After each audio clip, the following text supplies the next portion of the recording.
If you get into the resources section, you'll see there's a Logisim file. Now this is the finalised version of our adder and subtractor.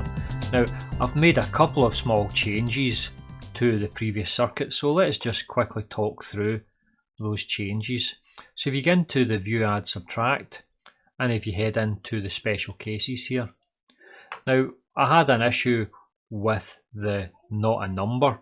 So for example, if we had an overflow, then there would be a possibility the overflow would have occurred due to not a number coming in, and we don't want that. So we want to ensure that we don't get any overflow whenever the actual answer is not a number. So we're just going to add this little section in here. So this one was a 2-input AND gate, so now it's the 3-input AND gate. So if the not a number value is high, then it overrides the overflow. Okay, so we get this extra circuit here. Now the reason that we were getting an overflow when not a number came in is it tried to process not a number as it would normally via the adder and subtractor, and when it did that, it would add 1 on at a point and it would get into an overflow. So we didn't want that, and we wanted to stop that and prevent it. So this little section here does that. And there was a couple of typos as well in here in the special cases. I had quite a glaring typo, and that was the number here for +0.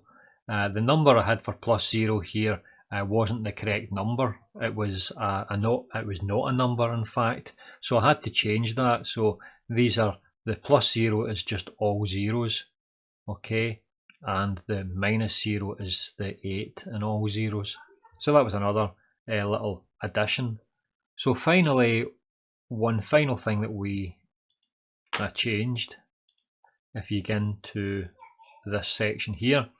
Now the possibility of adding x and 0 and giving an x, or y and 0 and giving a y, I had to add an extra little section in here because I hadn't taken care of the possibility of actually having a minus and a positive value coming out, and that's what this little section here does.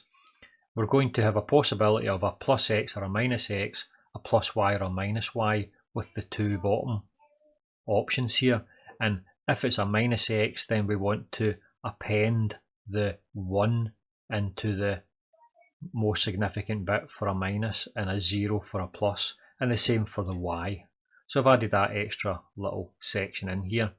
And also we don't want this value for our normal and our subnormal, our normal, normal, subnormal, so on and so forth. We don't want that to occur whenever we've got an overflow to plus and minus infinity, or when we've got our plus and minus 0.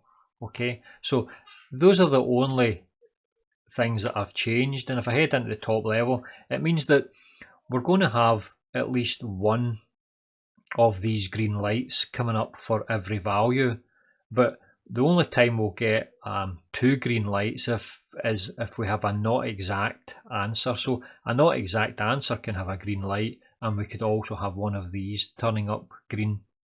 But other than that, we will only ever have just one of these ever turning green at the same time. So that's the only changes that I've made, and this is now the finalised working version. So in the next video we'll go ahead and we'll put in all of the special cases and we'll check and see that they all work properly. So that's all for this video. Thank you for listening. I'll get you on the next video. Goodbye.